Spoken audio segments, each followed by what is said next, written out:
su azaba, su azaba, su azaba. Kar ku kira su da dangin mutuwa domin ba kan ba, ku kira su da suna mai girma kamar azaba. Domin bai yawan kisa kuma shi so ba za ya rayar ba, amma zai buge ka kaji dama tun farko ba kayyo ba. Nayi nazari a soyayya ba hamayya, so cuta ne maganin sa kuma ai shi ne a kaunace ka. Idan aka ce ba kaunar ka sannan za ka yi hauka, kuma haukan baya barin ka sai an kaunace ka. An yi tafayi har yau siffan so an kasa gano, na zauna na zufin tunanai siffan so guda biyu ne.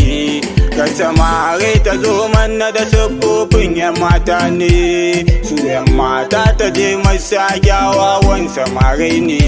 Soyayyar gaskiya da gaske ta fi daɗewa, na san komai daɗi wuya ba kuyin rabewa. Idan kai fada da masoyiyar ka so za ka zagewa, amma ba ka iya rayuwa babu soyewa.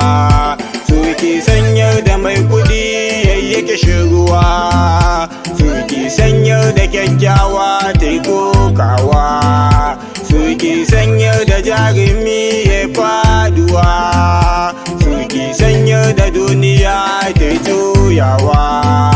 Sai a yanzu